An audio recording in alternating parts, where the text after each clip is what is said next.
ele se sentia imbuído de um grande amor, ele era um objeto de veneração, de adoração para ele, como aparece Jesuano. À medida que ele vai fazendo a obra, e sobretudo no último volume, indo e ao longo do tempo, essas famílias trocam de pares, uns nascem, outros morrem, se transformam, e as pessoas também envelhecem. Então, quando ele chega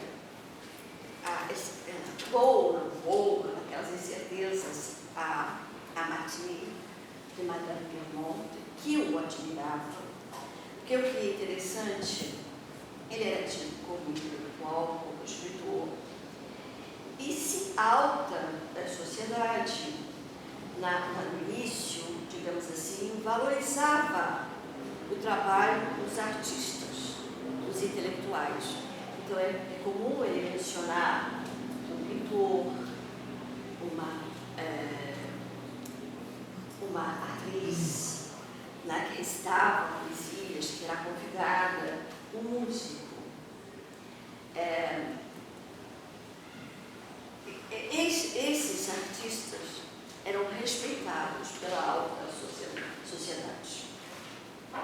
Mas, ao mesmo tempo, a alta sociedade que menosprezava, digamos, a burguesia, que desprezava, digamos, os artistas que não eram tão expressivos, que não eram, entre aspas, celebridades, passam a frequentar, porque o povo cai na decadência, atrizes cuja vida não fora tida como louvável.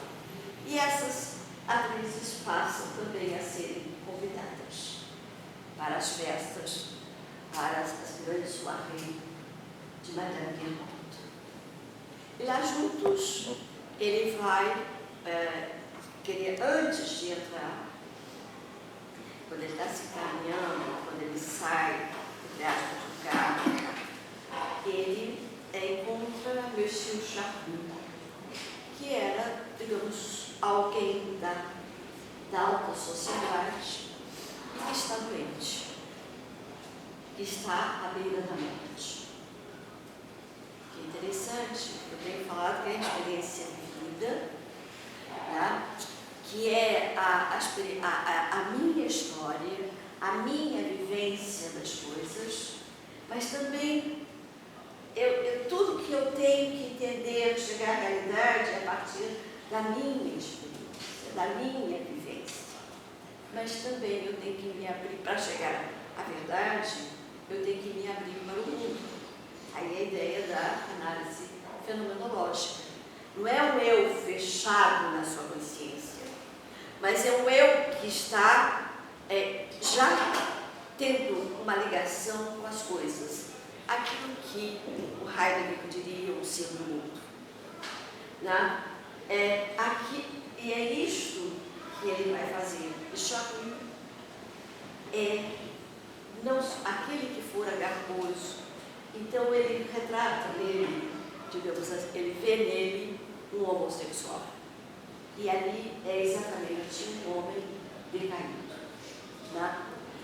É um homem que está doente à beira da morte e que ele teve dificuldade em reconhecer. Primeiro, Jesuano é como identificar, como chegar à identidade das pessoas, dos lugares, das impressões, das sensações. No tempo reencontrado, o grande problema será a partir da transformação, da metamorfose que as pessoas vão sofrendo, como as pessoas envelhecem, o tempo, aí ele está relatando bem a experiência das coisas, das pessoas, da vivência no tempo. Quer dizer, é a história de uma consciência no tempo. Primeiro ele está fazendo isso, o tempo desaparecido, a história de uma criança na sua infância, com as suas impressões, com os seus sentimentos, com as suas sensações, com as suas reflexões. Depois ele tem exatamente uma consciência agora, digamos, vai passando, uma consciência que amadurece, uma consciência que reflete, mas é também uma consciência de um homem na época dele. Agora nós diríamos, puxa, ele diria que as pessoas de 50 anos eram velhas na sua época. Nós não poderíamos dizer isto, né? Hoje em dia, as pessoas de 50 anos não são tidas como velhas. Estão apenas na sua fase de, digamos assim, começando a maturidade. Para muitos, a vida está começando aos 60. Tá? Então, vocês todos estão na adolescência. Estão começando a vida adulta. Né? Então, o que ele percebe... Eu estou com 3 aninhos. Hein? Eu estou com 3 aninhos. Que beleza! Eu estou com 63, começo em 60, 3 aninhos. Mas já está começando agora, né? Que beleza! Está começando agora, Na né? época de Proust seria Matusalém. Hein? Na época de Proust seria o Matusalém. Exatamente. Mas é isso que ele vai descrever durante boa parte do livro, dessas transformações do tempo, de um tempo destruidor. No primeiro, no tempo de Swann, quando ele está falando da Madeleine, a sensação, eu ainda lembrei da Madeleine, a sensação das sensações, mostrando da adolescente, das impressões, é um tempo que é criador. E no tempo redescoberto, o tempo no qual nós estamos imersos, que vai dar sentido à nossa vida, é um tempo criador. Mas esse tempo criador está ligado também a um tempo destruidor. Um outro parênteses. Proust é tido por muitos como um platônico. Ele está buscando as essências, as ideias, né? E o Platão, quando escreve, organiza o mundo, depois que ele fez o mundo, colocou lá no mundo todas as coisas, no fim ele coloca o tempo, a dimensão do tempo. E o tempo é feito, Platão, que é a imagem móvel da eternidade, tem por finalidade aperfeiçoar as coisas, para completar as coisas. Então nós temos o tempo, digamos assim, é demiurgo, o tempo é criador, o tempo, como demiurgo, é um artista, né? Mas também para Proust, o tempo é perdido, o tempo é descoberto, tem um antes e um depois. O tempo é uma passagem. E isto está em Aristóteles. Né? É o número do movimento segundo o antes e o depois. E termina na sua obra, digamos, analisando o que é o tempo, buscando a definição do que é o tempo, analisando o que é o instante, o que é o momento, o que está fazendo, analisando o instante, o momento, mas está também, digamos assim, procurando analisar as coisas no tempo. Mas há coisas que estão fora do tempo, são extratemporais para Aristóteles. Tá? O tempo é, segundo nós só percebemos que há o tempo para Aristóteles, quando nós percebemos as mudanças, as passagens. E eu sempre dei um exemplo de olhem no espelho, olhem as suas fotografias, e vocês vão ver que o tempo simplesmente passou. Diria Aristóteles, se você não perceber alguma mudança não houve no tempo. Só há mudança quando eu percebo a passagem do tempo. E Proust vai fazer isso.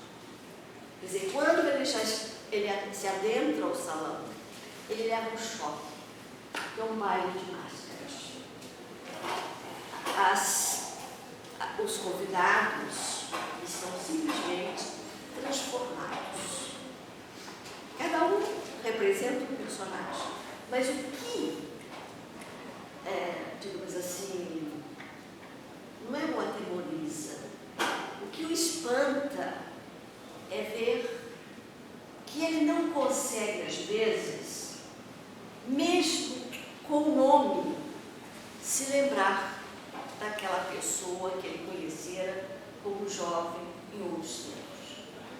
Então ele precisa usar da memória, precisa, sobre aqueles traços envelhecidos, encontrar a madame tal, o senhor tal, aquele que pertencia à alta sociedade, aquele que pertencia à burguesia, porque as pessoas vão se transformando, os papéis vão se modificando, a própria pessoa, o tempo faz, não só que o tempo cronológico faz com que as pessoas simplesmente se modifiquem.